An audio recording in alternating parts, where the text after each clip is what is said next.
Hello everyone. So today I was thinking of talking about components in Jira.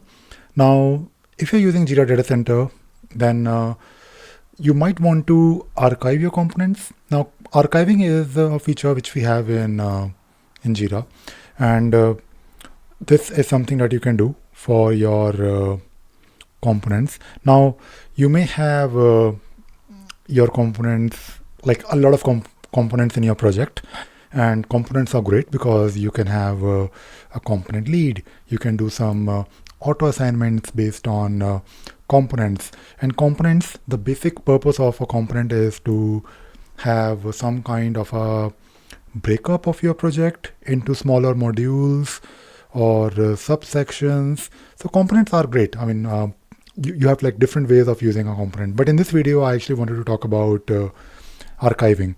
Now, if you go to your project and if you look at your components, you have, of course, the list of your components. Now, what I wanted to talk about is, let us say you have already created a component or an issue with a specific component. Let us say in this case, admin or maybe DB. So if I create a new story or a bug, let us create a bug or maybe a story. So this is a story, right? And when you create a new story, you can select here admin. And of course, you have this issue, which is something that you can take a look at, but also you can take a look at the component. Now, you can have a situation where the list of components is huge, and maybe after some time those components are not relevant. Maybe as your project is moving forward with different releases, some of the components are no longer relevant. So you might want to, or you might think about getting rid of these components, which is of course not a great idea, although you can. But because when you delete a component, Jira will ask you to do some migration. But a better way of doing it is to simply archive your components. Basically, when you archive something, or in this case a component, these components that are archived are no longer available for any user to select.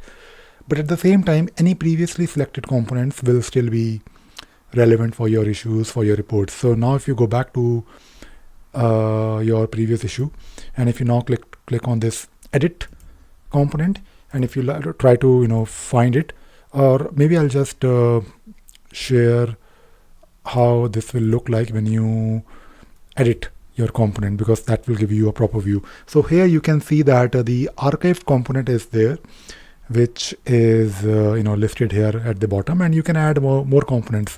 Like I can add update like a DB component. Now this will of course this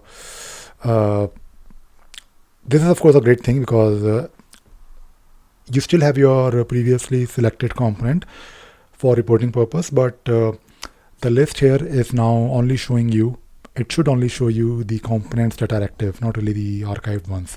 And if you also write a script to fetch the components using script runner, or maybe using REST API, you will be able to see that, okay, these are the components, and there is a flag, which is archive flag, which will be either true or it will be either false for the component. So even in your reports or in your automations, maybe you have done some wonderful automations where Jira is integrated with Jenkins or some other wonderful tools for DevOps purposes.